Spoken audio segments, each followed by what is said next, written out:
Hello नमस्कार दोस्तों स्वागत है आपका आपके अपने यूट्यूब चैनल पर। तो दोस्तों जैसा कि आप सभी लोगों को पता है हम यूपी पुलिस की तैयारी कर रहे हैं असिस्टेंट ऑपरेटर, रेडियो ऑपरेटर यानी कि हेड ऑपरेटर और वर्कशॉप स्टाफ। और दोस्तों ये वीडियो कांस्टेबल वाले स्टूडेंट के लिए भी बहुत ज़्यादा कारगर साबित हो सकती है, क्योंकि आज से मैं जो शुरू करने वाला हूँ वो हिंदी की सीरीज़ है। इसमें आप रिवीजन सीरीज़ भी कह सकते हैं, और जिन्होंने अब तक हिंदी नहीं की तो उनके लिए भी ये एक आइडिया हो जाएगा, लेकिन पूरा मैं डिटेल में नहीं बोलूँगा। जिन बच्चों ने कर रखी है हिंदी उनके लिए बहुत ही ज़्यादा बेनिफिशियल रहेगी, क्विक रिवीजन बोल सकते हैं इसको। तो दोस्तों मैं इस पूरी सीरीज़ को कंप्लीट करूंगा और इसकी प्लेलिस्ट को मैं बना दूंगा। अगर आप चैनल पर नए हैं तो चैनल को सब्सक्राइब कर लो, क्योंकि मैं प्लेलिस्ट बना दूंगा और कोई भी हिंदी की नई वीडियो डालूंगा तो आप तक पहुंच जाएगी। और प्लेलिस्ट की लिंक डिस्क्रिप्शन में, तो आप प्लेलिस्ट को भी चेक कर सकते हैं। तो दोस्तों आज की इस वीडियो में हम वर्णमाला देखने वाले हैं, जो यूनिट 1 है। सबसे पहले हम वर्णमाला से शुरू कर रहे हैं। वैसे भाषा से ज़्यादातर शुरू करते हैं, लेकिन मैं यहाँ पर वर्णमाला से शुरू करने वाला हूँ। तो इसको यूनिट 2 भी बोल सकते हैं, क्योंकि वर्णमाला है।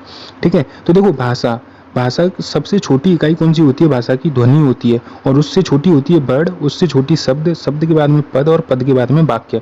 ठीक है, तो ध्वनि होती है जो, वो भाषा की सबसे छोटी इकाई होती है, और वर्ड भाषा की सबसे छोटी लिखनतम इकाई, यानी कि लिखने वाली जो छोटी इकाई होती है उसको हम वर्ड कहते हैं, और हम बोलते हैं तो वो भाषा की सबसे छोटी इकाई है। और उसके बाद में शब्द आता है।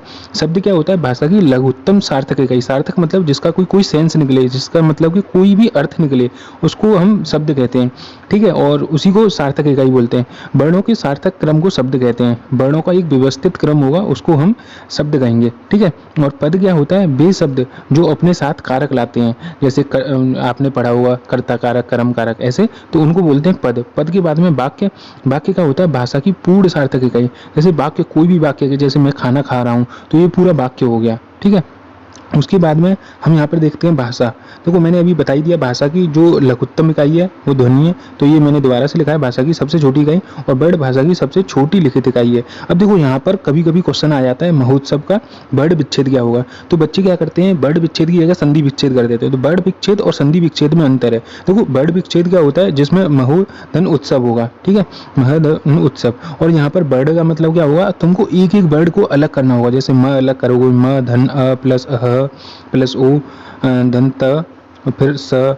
ठीक है, पूरा तुमको वर्ड एक एक अलग करना पड़ेगा। ऐसे क्वेश्चन में वर्ड अलग करें तभी आंसर आपका राइट होगा। मैंने लिख भी रखा है, क्योंकि जिससे कंफ्यूजन ना हो। अब देखो वर्ड क्या होता है? वर्ड के विच्छेद। ठीक है, वर्ड विच्छेद और र के प्रकार और वर्णों की संख्या क्या होती है, हम 3 टॉपिक पे इस बात करेंगे पूरी इस वीडियो में। ठीक है, तो वर्ड विच्छेद मैंने बता दिया। अब देखो र क्या होता है? र 2 प्रकार के होते हैं, एक होता है पदिन र और एक होता है रेव र। तो देखो ये स्वर के साथ होता है, जैसे ऊपर उड़ा देते हैं ना ऐसे करके, ऐसे, तो उसको बोलते हैं हम रेव र। और पदिन र क्या होता है? पदिन र के 2 प्रकार होते हैं, एक पाई रहित और एक पाई सहित। तो देखो पाई रहित में क्या होता है? जैसे नीचे अग्र लिखेंगे, अग्र, तो अग्र में हम नीचे यहाँ पर र उड़ाते हैं अग्र में, तो वो वाला र होता है वो पाई रहित होता है। और पाई सहित कौन सा? पाई सहित होता है। और पाई रहित कौन सा होता है? हम नीचे जो 2 लगा देते हैं, जैसे ट्र। ट्र में क्या होता है? ट्र में ये पाई रहित हमारा र होता है। ठीक है, अब देखो यहाँ पर मैंने र के बारे में बात बता दी। अब यहाँ पर देखो वर्ड विच्छेद लिखा हुआ है, जैसे आप अपने से भी लिख के देख सकते हैं। पृथ्वी का वर्ड विच्छेद क्या होगा? महेंद्र का वर्ड विच्छेद क्या होगा? आशीर्वाद का क्या वर्ड विच्छेद होगा? अब मैं इसके बारे में नहीं बता रहा हूँ, आप खुद से अब इसको ट्राई कर लेना। अब देखो यहाँ पर जो पाई रहित रहा है उसके बारे में बात करते हैं। वो मैंने अभी आपको बताया, जैसे ट्र, ट प्लस र, तो ये हमारे हो जाएगा पाई रहित। और पाई सहित कौन सा होगा? ये स्र, तो सा के नीचे र, और एक ऊपर वाला रा होता है, वो होता है हमारा रेव र। ये है पदिन रा। ठीक है, अब यहाँ पर देखो वर्णमाला। वर्णमाला क्या होती है? वर्णों के सुव्यवस्थित क्रम को हम, जो समूह होता है उसको वर्णमाला कहते हैं। ये क्रमबद्ध तरीके से होता है। तो वर्णों के प्रकार कितने होते हैं? वर्णों के देखो दोस्त 2 प्रकार होते हैं, एक होता है स्वर और एक होता है व्यंजन। तो स्वर क्या होता है? वो स्वतंत्र होते हैं, उसमें कोई भी किसी का भी झंझट नहीं होता। जैसे आदमी शादी करने से पहले क्या होता है? स्वतंत्र होता है। इसी प्रकार यहाँ पर हमारा स्वर भी स्वतंत्र होता है, उसके साथ में कुछ नहीं आएगा, वो अकेला रहेगा मस्त। और व्यंजन क्या रहेगा? उसके साथ में वो जो रहता है परतंत्र रहता है। यानी शादी के बाद में क्या हो जाता है, जो लड़का होता है वो अपने हिसाब से डिसीजन नहीं ले सकता, वो अपनी जो वाइफ होगी या लड़की होगी उसके ऊपर पूरा डिपेंडेंट हो जाता है। इसी वजह से डिपेंडेंट इन द सेंस उसी की चलेगी। ऐसे ही यहाँ पर होता है व्यंजन में। व्यंजन में स्वर के साथ में ही हम व्यंजन लिख सकते हैं, इनको हम स्वतंत्रता से नहीं लिख सकते हैं। अब देखो यहाँ पर दो क्वेश्चन बनते हैं। जो स्वर होते हैं, स्वर के जो प्रकार होते हैं, देखो यहाँ पर कभी कभी बहुत सारी चीज़ों में आपको पूरी हिंदी में देखने के लिए मिलेगा। कहीं पर ये दो चीज़ मानते हैं, कहीं पर दो मानते हैं, और ये आपको याद भी रखना होगा। देखो संज्ञा अगर पूछे कि स्वर की संख्या कितनी है, तो स्वर की संख्या पूछे तो आपको 11 ऑप्शन में लगाना है, तो 11 ही लगाना पड़ेगा। अगर वो पूछ ले कुल संख्या, तो कुल में हमारे 13 हो जाएंगे। तो उनमें दो जुड़े आते हैं, एक अनुस्वार जुड़े आता है और एक विसर्ग जुड़े आता है। अनुस्वार में अइया और यहाँ पर ये होता है, ठीक है। विसर्ग संधि जो बोलते हैं, विसर्ग छोटे आगे पीछे विसर्ग लगा देते हैं, ठीक है। अब ये हो गए कुल। कुल हमारे दो बढ़े आते हैं, और हमारे हमसे पूछे कि वर्णमाला में स्वर कितने होते हैं, तो स्वर हमारे 11 होते हैं। अगर वो बोलते हैं वर्णमाला में कुल स्वर कितने होते हैं, तो 13, ठीक है। ये ध्यान देना पड़ेगा आपको, नहीं तो सिली मिस्टेक, यही सिली मिस्टेक होती है, ठीक है। अब उसके बाद में अनुस्वार और विसर्ग। देखो अयोग वाक्य क्या होता है, इन दोनों को अयोग वाक्य भी कहते हैं। तो देखो गणना में स्वरों के साथ में इनको दर्जा मिलता है, और दर्जा इनको व्यंजन का मिलता है, स्वर का दर्जा नहीं मिलता, लेकिन फिर भी इनको रख देते हैं स्वर के साथ में। अब देखो किसने कहा था, किशोरी दास वाजपेयी ने ये कहा था, और पुस्तक कौन सी थी इनकी, हिंदी शब्दानुशासन, ठीक है। अब हम बात करते हैं यहाँ पर व्यंजन की। व्यंजन कितने होते हैं और क्या क्या रहता है व्यंजन में। ये हमेशा स्वर के साथ आएंगे, व्यंजन मैंने आपको बताया भी था, ये हमेशा स्वर के साथ में आएंगे और सहायता के द्वारा बनाए जाते हैं, और ये परतंत्र होते हैं, ये स्वतंत्र नहीं होते हैं। अब देखो संख्या, इसमें भी ऐसे ही है लफड़ा थोड़ा सा, कि आपकी अगर संख्या पूछ ले तो 33 लगाना पड़ेगा, अगर कुल संख्या पूछ ले तो आपको 39 लगाना पड़ेगा, ठीक है। ये आपको ध्यान देना पड़ेगा वहाँ पर पेपर में, नहीं तो आप यहाँ पर गलत कर दोगे। अब उसके बाद में हिंदी वर्णमाला में स्वर और व्यंजन मिलाकर दोनों कितने होते हैं। हिंदी वर्णमाला में स्वर और व्यंजन मिलाकर देखो 24 होते हैं। अब यहाँ पर भी देखो एक सीन बनना है। सीन क्या बनना है, यहाँ पर 44 है। अगर वो कह दे कि संख्या पूछे तो 44, अगर उसने कह दिया कि हिंदी वर्णमाला में स्वर और व्यंजन मिलाकर कुल संख्या कितनी है, तो कुल हमारी 52 है। तो ये ध्यान रखना पड़ेगा, 52 हमारी कुल है, और हमसे अगर पूछ लेता है स्वर में संख्या कितनी है, तो 44 लगाना पड़ेगा आपको। अब उसके बाद में हिंदी शब्दकोश में वर्णों की जो संख्या है वो 49 है, यानी कि 49 है। अगर और गुरु कांता प्रसाद के मानते हैं, गुरु कांता प्रसाद मानते हैं उनके हिसाब से 46 हमारी यहाँ पर संख्या रहने वाली है वर्णों की। अब यहाँ पर शब्द जो संयुक्ताक्षर होते हैं उनको छोड़ के वर्णों की संख्या 44 होती है, और देवनागरी के हिसाब से, उसके हिसाब से हमारी जो संख्या होती है वर्णों की वो 52 होती है, ठीक है। तो उसमें क्वेश्चन में ये 4-5 क्वेश्चन बनेंगे, इस वजह से आपको ये स्क्रीनशॉट ले लेना, जिससे कि आपको बहुत ज़्यादा हेल्प रहेगी। और मैं किसी वीडियो में बता भी दूंगा कि किसके कितने टाइप होते हैं, क्योंकि यार बहुत ज़्यादा टाइप होते हैं। संज्ञा के कितने प्रकार होते हैं, विशेषण के कितने प्रकार होते हैं, बहुत सारी चीज़ें होती हैं। तो उन सभी को मैं एक वीडियो में पूरा कवर करा दूंगा, जिससे क्या रहेगा कि आपको एक ही जगह सारे सभी के वो मिल जाएंगे कि किसके कितने प्रकार होते हैं। तो आप एक पेज में लिख के रट सकते हो और पेपर में लगा सकते हो, क्योंकि कभी कभी पूछ लेता है। मान लो पूछ लिया कि अघोष कितने, व्यंजन कितने होते हैं, तो वहाँ पर आप दिक्कत हो जाएगी। अब इस वजह से आपको याद कर लेना है, ठीक है। अब यहाँ पर देखो मैंने लिखा हुआ है, पूरे यहाँ पर स्वर लिखे हुए हैं। तो स्वर में क्या है, ये कैटेगराइज कर दिया है फर्दर। उसके बाद में देखो यहाँ पर लघु स्वर, ह्रस्व स्वर और मूल स्वर, ये एक ही नाम है। इनको बार बार अलग अलग से बुला लेते हैं पेपर में। जैसे वो कह देगा लघु स्वर कौन से हैं, और ह्रस्व स्वर भी कह देगा, मूल भी कह सकता है, वो कुछ भी कह सकता है, वो पेपर वाला कुछ भी करवा सकता है वो। तो आपको अपनी तरफ से प्रिपेयर रहना है। अब देखो यहाँ पर लघु स्वर हमारे 4 होते हैं, छोटा, छोटी, छोटा ऊ और ऋषि, ठीक है। तो यहाँ पर 4 होते हैं, आपको ये याद रखना पड़ेगा। दीर्घ स्वर कौन कौन से होते हैं, तो देखो यहाँ पर भी लोचा है भाई एक। यहाँ पर पहले हमको लगाना 7, और 7 नहीं है तो 3 लगाना पड़ेगा। तो 2 स्वरों के साथ में, स्वर के साथ में मिलकर बनता है, उसको हम कहते हैं दीर्घ, यानी कि बड़ा।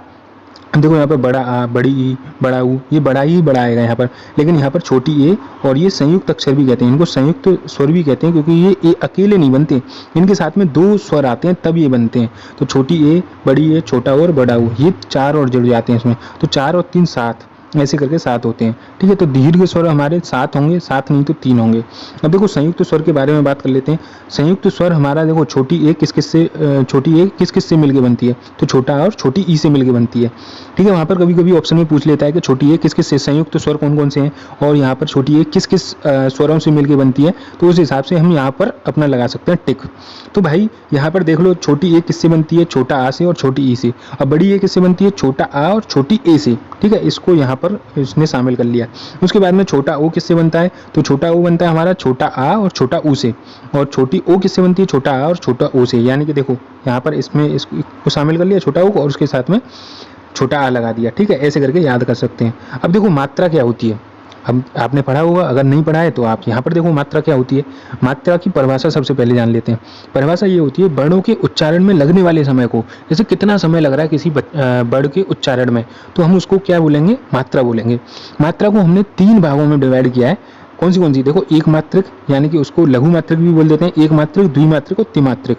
तो ये 3 प्रकार होते हैं इसके, एक मात्रिक, द्विमात्रिक और त्रिमात्रिक। ठीक है। अब उसके बाद में जीव के आधार पर स्वरों के प्रकार। अब इनका पार्ट भी देख लेते हैं। देखो पार्ट में क्या होगा, एक मात्रक में कौन कौन से होते हैं। एक मात्रक में छोटा आ, उसकी कोई मात्रा नहीं होती, तो एक छोटी ई, छोटा ऊ और ऋषि। यहाँ पर एक मात्रक में एक तरह से देखा जाए तो लघु स्वर यानी कि मूल स्वर मैंने बताए थे वही है, तो एक मात्रक में आते हैं। द्विमात्रक में कौन सा होता है, इसमें बड़ा, बड़ी, छोटा ऊ, बड़ा, सॉरी छोटा ऊ नहीं, बड़ा ऊ, छोटी है, बड़ी है, छोटा ओ और बड़ा ऊ। तो इसमें कौन से आ जाते हैं, इसमें हमारे लघु दीर्घ स्वर होते हैं वो आ जाते हैं। ठीक है। अब उसके बाद में त्रिमात्रिक और लुप्त क्या होता है, तो उसमें ओम और जैसे राम बोलते हैं ना वैसे करके लुप्त स्वर होते हैं ये। अब देखो जीव के आधार पर स्वरों के प्रकार कितने होते हैं, तो जीव के आधार पर 3 होते हैं हमारे, अग्र स्वर, मध्य स्वर और पश्च स्वर, 3 होते हैं हमारे। ठीक है। ये जीव के आधार पर होते हैं, जैसे आगे वाली जीव का जो आगे वाला हिस्सा है हम उसके हिसाब से बोल रहे हैं, बीच वाले के हिसाब से बोल रहे हैं या पीछे वाले के हिसाब से बोल रहे हैं, तो ये हो जाएगा हमारा जीव के आधार पर। अब अग्र स्वर में क्या होगा, छोटी ई, छोटी बड़ी ई और ऋषि और ए और बड़ी ए, ये आता है हमारा अग्र स्वर यानी कि जीव के आगे वाले हिस्से के हिसाब से बोलते हैं। अब मध्य स्वर क्या होता है, ये छोटा वो होता है, इसमें ऐसे करके बोल के भी आप चेक कर सकते हो। अपस्च स्वर मतलब पीछे वाला, जीव के हम पिछले हिस्से से बोलेंगे, पिछला जो हिस्सा होता है उससे बोलेंगे तो हमारे पश्च स्वर होंगे, बड़ा, छोटा ऊ, बड़ा ऊ, छोटी ओ, बड़ी ओ, ये सब रहता है। अब देखो ओष्ठ के आधार पर, एक तो इसमें सभी कैटेगराइज कर रखा है, देखो कैसे याद कर सकते हो। होठ के आधार पर होता है ओष्ठ बोलते हैं जो, फिर जीव के आधार पर हो जाता है, फिर देखो वायु के आधार पर हो जाता है, मतलब सभी बहुत सारी कैटेगरी हैं, तो आपको याद करना पड़ेगा कि कौन सा किसके हिसाब से है। आप बोल बोल के भी अपने आप को मेमोराइज कर सकते हो कि होठ के आधार पर कौन से होते हैं, और आप जैसे कि फ्री बैठे हो तो अब आप वहाँ पर ट्राई कर सकते हो, यानी कि बोल बोल के रिवाइज कर सकते हो, क्योंकि ये रिवाइज से ही होगा। जितना आप ज़्यादा रिवाइज करोगे, इस वीडियो को देखते रहो या फिर अपने आप से भी नोट्स बना लो, स्क्रीनशॉट ले लो, नोट्स बना के लेने के बाद में इसको रिवाइज करते रहो, क्योंकि भाई जितना रिवाइज करोगे उतना ही आपकी ये चीज़ें ना उंगलियों पे हो जाएंगी। तो रिवीजन रिवीजन रिवीजन या एक ही इसका सॉल्यूशन है आपको याद करने का। अब देखो ओष्ठ के आधार पर यानी कि होठ के आधार पर कौन कौन से स्वर होते हैं, तो उसके आधार पर 2 प्रकार के होते हैं। एक होता है वृत्ताकार यानी कि हमारा जो मुंह का जो होठ है वो वृत्त शेप में आ जाते हैं यानी कि सर्कल शेप में, और एक होता है अवृत्ता यानी कि जिससे कोई उसका वृत्त शेप में नहीं होगा होस्ट ऐसे। ठीक है। स्वरों के उच्चारण में होस्ट का वृत्तनुमा बनना वही मैंने बताया, तो जैसे छोटा ऊ, बड़ा ऊ, छोटी ओ और बड़ी ओ, जैसे बोलते हैं ऊ ओ, जैसे बोल के देखना आप, तो गोल गोल आपका होठों का शेप बनना होगा। उसके बाद में अवृत्ताकार जिसमें गोल ना हो, तो क्या हो गया इसमें छोटा, बड़ा, छोटी, बड़ी और ऋषि और छोटी है और बड़ी ये भी होती है। ठीक है। तो अब यहाँ पर आप बोल के देख सकते हो, बड़ा आ पूरा खुला हुआ होगा। अब देखो मुख्य आधार पर मैंने बताया था, मुख्य आधार पर क्या होता है, मुख्य आधार पर भी 4 भागों में इसको फर्दर डिवाइड किया है, विव्रत, अर्धविव्रत, संव्रत और अर्धसंव्रत। देखो भाई ये आ सकता है क्योंकि ये टेस्ट सीरीज में काफ़ी ज़्यादा पूछे जा रहे हैं क्वेश्चन। तो विव्रत क्या होता है, पूरा मुंह का खुलना, इसमें जो बड़ा, तो इसको बोलते हैं विव्रत। वहाँ पर ये भी पूछ लेते हैं कि विव्रत क्या होता है, तो उसमें दे देगा मुंह का ज़्यादा खुलना, आधा खुलना ऐसे करके। तो आपको ये भी याद करना पड़ेगा कि क्या होता है विव्रत का मतलब। तो विव्रत का मतलब होता है हमारा पूरा मुंह का खुलना, और इसमें जो स्वर आता है वो आता है बड़ा आ। उसके बाद में अर्धविव्रत, तो आधा मुंह का खुलना अर्धविव्रत होता है, जैसे छोटा ओ, छोटी ए, बड़ी ए और बड़ा ओ। तो बोल के भी देख सकते हो आप, ए ओ ऐसे। संव्रत क्या होता है, कुछ मुंह का खुलना यानी कि थोड़ा सा खुलेगा पार्शियली। ठीक है। अब उसमें हमारे इतने वर्ड आते हैं 5, छोटी, बड़ी, छोटा ऊ, बड़ा ऊ और ऋषि। और अर्धसंव्रत क्या होता है, उसमें ना के बराबर खुलता है, बहुत कम, जैसे ए। आप बोल के देखो खुद से तो आपको समझ में आ जाएगा, और ऐसे ही आप मेमोराइज करना, ऐसे ही आप याद करने की कोशिश करना। ठीक है। अब आ जाते हैं हम यहाँ पर व्यंजन पे। व्यंजन कितने प्रकार के होते हैं, देखो व्यंजन का थोड़ा सा सरल फॉर्मूला है, क्योंकि आपको ज़्यादा चीज़ें याद नहीं रखनी, थोड़ी सी याद रखनी पड़ेंगी। व्यंजन कितने प्रकार के होते हैं, देखो व्यंजन होते हैं 33 प्रकार के। इसमें होता है वर्ग, स्पर्शी, अंतस्थ और ऊष्म व्यंजन। ठीक है। ये 3 कैटेगरी में फर्दर डिवाइड होता है, 3 में नहीं, हालांकि इसके अलग पार्ट होंगे, फिर इसके अलग पार्ट होंगे, इसके अलग पार्ट होंगे, ऐसे करके। तो देखो मुख्यतः व्यंजन के 33 टाइप के होते हैं, यानी कि 33 होते हैं व्यंजन, और उसके बाद में 3 भागों में इनको डिवाइड करते हैं, वर्ग, स्पर्शी, अंतस्थ और ऊष्म। तो वर्ग स्पर्शी के 25 होते हैं, अंतस्थ व्यंजन आपके 4 होते हैं और ऊष्म व्यंजन आपके 4 होते हैं। तो देखो वर्ग स्पर्शी यानी कि वर्ग यानी कि कोई एक समूह। ठीक है। और स्पर्शी मतलब स्पर्श के आधार पर, जैसे जीव के आधार पर, होस्ट के आधार पर, ऐसे स्पर्श के आधार पर एक ही कैटेगरी के जो होते हैं। अब देखो यहाँ पर वर्गों की संख्या कितनी होती है, वर्गों की संख्या होती है 5, और वर्णों की कितनी संख्या होती है 25। तो आपको ये याद रखना पड़ेगा। और गुरु कांत प्रसाद नहीं मानते कि 25 होंगे, गुरु कांत प्रसाद मानते हैं कि 27 होंगे। तो वो कौन कौन से मानते हैं, एक मानते हैं डाडलिया और एक मानते हैं ढाढक्कन। तो डाडलिया, ढाढक्कन ऐसे याद रख सकते हो। तो अब इनको क्या बोलते हैं, द्विगुण दुर्गुण या उत्पिक्ष व्यंजन भी कहते हैं। तो कभी कभी क्वेश्चन आ जाता है कि दुर्गुण व्यंजन कौन सा है इसमें से, तो उसमें दाड़लिया और ढाढ़कन दोनों में से कोई सा एक ऑप्शन आएगा, और उत्पिक्ष व्यंजन भी इसका दूसरा नाम है। ठीक है, तो गुरु कांता प्रसाद इसको मानते हैं 27, वैसे होते हैं बड़ों की संख्या 25 होती है। ठीक है, अगर ऑप्शन में आएगा 25 तभी आप 25 लगाओगे, अगर उन्होंने पूछा गुरु कांता प्रसाद कितने मानते तभी आपको 27 लगाना है। ठीक है, अब यहाँ पर आ जाते हैं वर्ग। देखो वर्ग हमारे कितने, हमारे वर्ग हैं 5। तो कौन से हैं, कचट तप, क च ट और त प। ठीक है, ऐसे याद रखते हो, कचट तप, कचट तप, ऐसे याद रखते हो। अब एक वर्ग में भी 5 ऐसे होते हैं, 5 ऐसे होते हैं। ठीक है, तो 5 का ये पेयर होता है, तो ऐसे ही होते हैं 25। ठीक है, तो कैसे याद करोगे, ये पहला हो गया, ये दूसरा, ये तीसरा और ये चौथा। अब वहाँ पर क वर्ग, च वर्ग, ट वर्ग, त वर्ग, प वर्ग ऐसे भी याद रख सकते हो। अब इनको आपको दोनों तरफ से याद करना पड़ेगा, ऐसे भी याद करना पड़ेगा और ऐसे भी। ठीक है, तो कैसे याद करोगे, कचट तप ऐसे बोलते रहो, 4-5 बार बोलोगे तो आपको याद होगा खचट तप, और यहाँ पर गजड़ दब, और यहाँ पर खजड़ दब और डननम। ठीक है, ऐसे करके आप याद कर सकते हो। तो ऐसे भी याद कर लेना, कचट तब याद कर लोगे, उसके बाद में इसको पेयर वाइज याद कर लेना, ऐसे क ख ग घ ड ऐसे करके। अब देखो यहाँ पर जो 5वां वर्ग होता है इसको अनुनासिक, यानी कि नाक के हिसाब से, हमारी वायु जो नाक के हिसाब से निकलती है उनको बोलते हैं अनुनासिक या फिर नासिक, जो नाक के आधार पर होते हैं। जैसे डाडलिया है, ड, अ, ऐसे नाक का स्वर आ रहा होगा इसमें, तो इस हिसाब से हम यहाँ पर वायु के हिसाब से होगा तो अनुनासिक बोलेंगे। अब देखो यहाँ पर घोषत्व, घोषत्व क्या होता है, घोषत्व के कितने प्रकार होते हैं। देखो पहले आपको 44 लगाना है, अगर 44 नहीं होगा तो 25 लगाना है बाद में।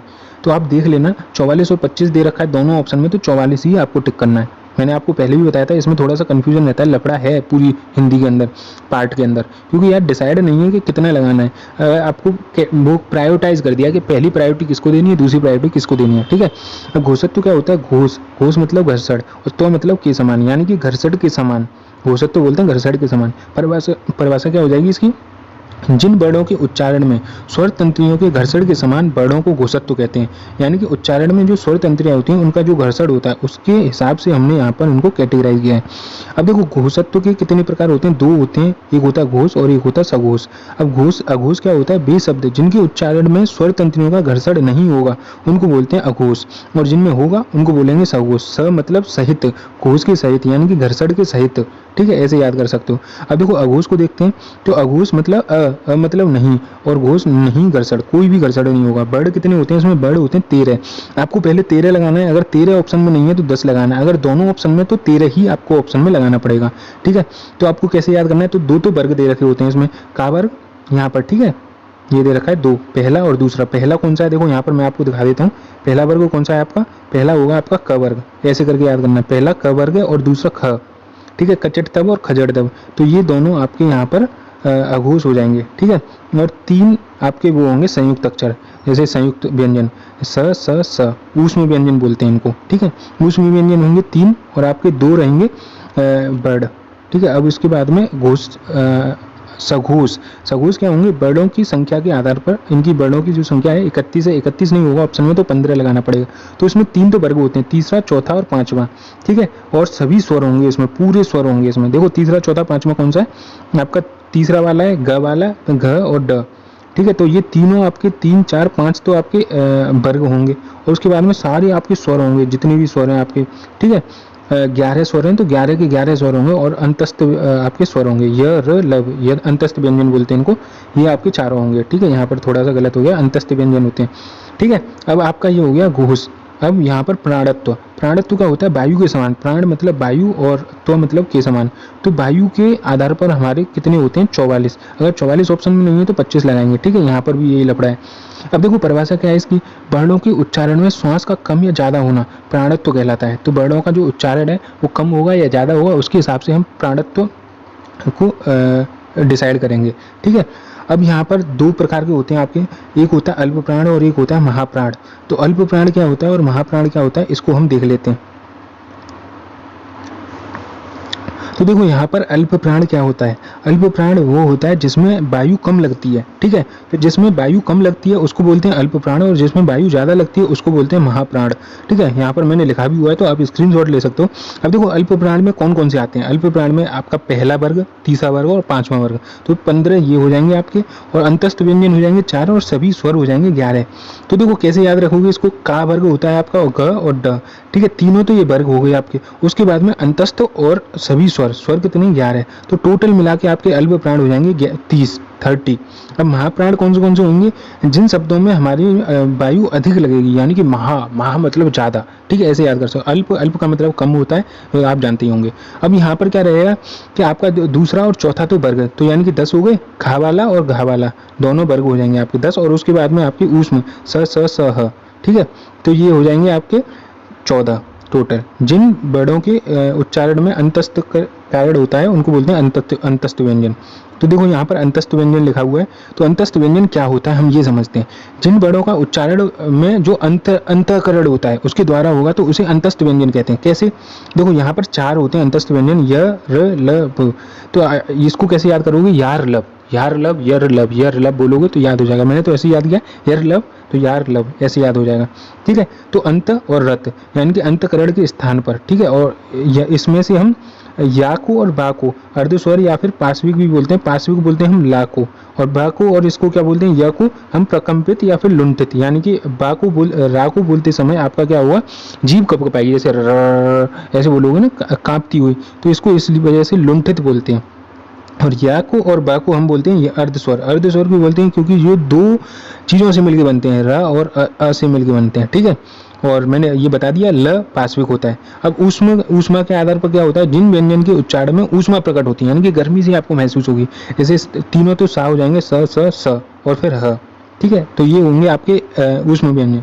और स्पर्श संघर्षी कौन से होते हैं? च च च ज, ठीक है, च च ज ज, ये होंगे आपके स्पर्श संघर्षी, ठीक है गाइस। अब उसके बाद में हम यहाँ पर संयुक्त व्यंजन देख लेते हैं। संयुक्त व्यंजन कौन से होते हैं? संयुक्त का मतलब होता है एक ग्रुप, यानी कि एक से ज़्यादा, यानी कि 1, 2 या 3, ठीक है। तो भिन्न भिन्न जाति के से मिलकर बनने वाले व्यंजन को हम संयुक्त व्यंजन कहते हैं, ठीक है। भिन्न भिन्न जाति, जैसे छ बनता है तो क और स से बनता है, तो क के बाद आता है, इस वजह से इसको छ बोलते हैं। क के बाद आएगा ये तुरंत, क्योंकि कभी कभी क्या होता है उसमें सीक्वेंस पूछ लेता है कि कौन सा सीक्वेंस क्या आएगा। जैसे कोई शब्द दे दिया, उसके बाद में उससे पूछेगा कि इसको अरेंज करो अल्फ़ाबेटिकली ऑर्डर से, यानी कि जो ऑर्डर आपका उसमें आता है वर्णमाला में उसके हिसाब से आपको ये अरेंज करने, ऐसे भी क्वेश्चन आ जाते हैं।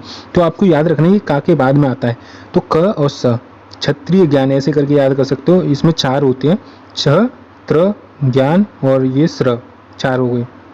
तो देखो छ मैंने बता दिया, का और सा से। त किससे बनता है? त त्र बोलोगे तो ता और रा की दोनों की आवाज़ आ रही है, इस वजह से, तो ता के बाद में आता है त्र। और ज्ञानी बोलते हैं जो ज और अइया से मिलकर बनता है, तो ज्ञानी क्या होता है? ज के बाद में आता है, और स्र स के बाद में आएगा र, तो स के बाद में स्र आता है, स और र दोनों से मिलकर बनता है ये, तो आपको ऐसे याद रखना है। अब देखो यहाँ पर वर्णों का उनके उच्चारण स्थान पर और उनका उच्चारण नाम क्या होगा उसके आधार पर इसको पूरा फर्दर डिवाइड कर दिया है। देखो क वर्ग और अ, छोटा, बड़ा और ह और विसर्ग, इनको हम कंठ बोलते हैं, कंठव्य व्यंजन बोलते हैं। ये कंठ के उच्चारण स्थान पर आते हैं। जैसे इसमें आपके गले में जो कंठ है उसके हिसाब से आप बोल के देखो, तो आपके गले का जो कंठ है उसका आपको महसूस होगा कि उसका यूज हो रहा है, उसका प्रयोग हो रहा है इसमें, ठीक है। अब चवर्ग पूरा और ई छोटी, बड़ी और य और स, ये होगा तालु, तालब भी बोल देते हैं इसको। अब टवर्ग क्या होता है? र, स और ऋषि, और हमारा पूरा टावर्ग, इसको बोलते हैं मूर्ध या फिर मूर्धन्य बोल देते हैं इसको, ठीक है। तवर्ग में ल और स भी जोड़ना पड़ेगा, तो ये होते हैं दंतंत, यानी कि दांत के आधार पर, जैसे आप कुछ बोलोगे तो आपके दांत पर जीभ आकर टकराएगी, तो उसको बोलते हैं दंतव्य। अब यहाँ पर ओष्ठ है कौन से होते हैं? पवर्ग तो पूरा हो जाएगा आपका, और छोटा ऊ और बड़ा ऊ, तो वो ओष्ठ है, यानी कि जो होठ है आपके उसके आधार पर आपका उच्चारण होगा, ठीक है। और छोटी है और बड़ी है तो इनको बोलते हैं कंठ तालु, कंठ तालव्य, ठीक है। ये इसमें कंठ का और तालु का दोनों का यूज हो रहा है, इस वजह से यहाँ पर कंठ तालव्य बोलते हैं। छोटा और बड़ा ऊ, ओष्ठ कंठ, तो इनको कंठोष्ठ बोलते हैं, क्योंकि इसमें कंठ का और ओष्ठ का दोनों का यूज हो रहा है। और इसको ब को दंतोष्ठ, यानी कि दांतों का और होठों का दोनों का यूज हो रहा है, इस वजह से। जैसे आप बोलो ब तो आपकी जीभ दांतों पर टकराएगी और आपके ओष्ठ का भी यूज होगा इसमें, इस वजह से। तो दोस्तों यहाँ पर पूरी वर्णमाला कंप्लीट होती है। ये वीडियो आई होप यहाँ पर जितनी भी लंबी है पूरी इन्फॉर्मेटिव लगी होगी। और देखो यहाँ पर ये क्या लिख रखा है, आप सोच रहे होंगे, यहाँ पर मैंने जैसे कभी मैं टेस्ट देता हूँ तो उसमें से मेरे को लगता है कि हाँ मेरे पे ये नहीं आता है, तो मैं इसको नोट कर लेता हूँ। नोट करने से क्या होता है कि आप उसको गलती को दोबारा से नहीं करोगे। तो दोस्तों आपको भी ऐसे ही करना चाहिए, जैसे आप कोई टेस्ट दे रहे हो या फिर कोई वीडियो भी देख रहे हो, जैसे आपने मेरी वीडियो देखी, आपको कुछ नया लगा और आपको लगता है कि ये मेरे को नहीं आता है, तो आप तुरंत मेंशन कर ले। ऐसे ना कि लेटे हुए हैं बेड पर और आप वीडियो देख रहे हो, तो भाई ये मेहनत नहीं होती है। अगर आप देख रहे हो फिर ठीक है, स्क्रीनशॉट ले लो, बाद में जाके आप उसको देखते रहो। ये होती है असली स्टडी। ठीक है, तो आप जैसे ही मैंने यहाँ पर लिख रखा है र का विवरण पूरा दे रखा है। यहाँ पर र को क्या क्या बोलते हैं, देखो र को बतस्य बोलते हैं, लुंठित बोलते हैं, सघोष और घोष और अल्प प्राण, ये इतनी कैटेगरिया होती हैं इसकी र की। और जिनकी ध्वनि केवल मुख से निकलती है उनको निर्नासिक स्वर बोलते हैं। ठीक है, ये दो चीज़ मेरे को नहीं आती थी तो मैंने नोट कर ली, तो आप इसको भी देख लो, क्योंकि टेस्ट में नए नए क्वेश्चन बहुत सारे आते हैं, आपको बहुत सारी चीज़ें सीखने के लिए मिलेगी। तो दोस्त आप यहाँ पर मॉक टेस्ट ज़्यादा से ज़्यादा लगाओ, जितना आप लगा सकते हो। आई होप गाइस आपको वीडियो पसंद आई होगी दोस्तों, यहाँ तक आप आए हो वीडियो को देखते हुए, तो मैं मानता हूँ आप तैयारी कर रहे हो। और चैनल को सब्सक्राइब कर लो यार, इसी प्रकार की फर्दर जितनी भी वैकेंसी आएंगी, जैसे कांस्टेबल की वैकेंसी आने वाली है उसकी भी तैयारी करेंगे, अभी भी कर रहे हैं और करते रहेंगे दोस्तों। बहुत अच्छी तैयारी रहने वाली है हमारी, हमारा 100% सिलेक्शन होगा। धन्यवाद दोस्तों वीडियो देखने के लिए, मिलते हैं किसी धमाकेदार वीडियो में इसके नेक्स्ट पार्ट में। तब तक के लिए जय हिंद, जय भारत।